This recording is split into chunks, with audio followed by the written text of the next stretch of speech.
तो WhatsAppની અંદર અહીંયા હું તમને બતાવી દઉં કે કરંટ લોકેશન અને લાઈવ લોકેશનમાં શું ફરક હોય છે। તો અહીંયા જોઈ શકો છો આ કરંટ લોકેશન છે, આ લાઈવ લોકેશન છે। કરંટ લોકેશનની અંદર તમે સામેવાળા વ્યક્તિ આપને કરંટ લોકેશન મોકલ્યું છે અથવા તો આપણે મોકલ્યું છે તો ત્યાં ઊભા રહીને તમે જ્યાં ઊભા રહીને લોકેશન મોકલ્યું હશે ત્યાં જ વ્યક્તિ પહોંચી શકશે।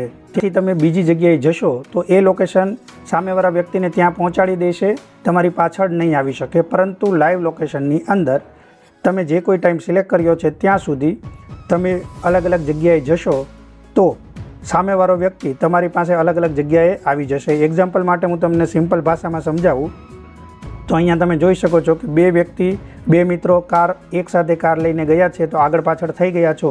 તો તમારે જોવું હોય તો કેટલું બંને વચ્ચે ડિસ્ટન્સ છે તો તમારે અહીંયા તેના પર ક્લિક કરો, અહીંયા ક્લિક કરો આઈ બટન પર, ગેટ ડાયરેક્શન પર ક્લિક કરો અને અહીંયાથી ડાયરેક્શન પર ક્લિક કરી દો તો તમારી બંને વચ્ચે કેટલું અંતર છે તે તમને બતાવી દેશે। સ્ટાર્ટ પર ક્લિક કરી દો, ત્યાર પછી આગળની ગાડી જ્યાં જશે ત્યાં તમારી ગાડી પણ તમને પાછળ લઈ જશે।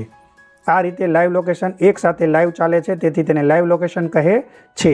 અને કરંટ લોકેશનમાં કોઈ ફિક્સ જગ્યાનું લોકેશન હોય છે, ત્યાંથી કોઈ પણ માણસ બીજી જગ્યાએ જતો રહે છે તો તે લોકેશન બદલતું નથી। જે જગ્યાએથી લોકેશન મોકલ્યું છે ત્યાં જ સુધી એ પહોંચી શકશે। તો આ રીતે બંનેમાં ફરક છે, કરંટ લોકેશન અને લાઈવ લોકેશન। તમારે પૂરો વિડીયો જોવો હોય તો મારી ચેનલ પર જઈને જોઈ શકો છો અને આવા જ બીજા વિડીયો જોવા માટે મારી ચેનલને સબસ્ક્રાઈબ કરવાનું ના ભૂલો।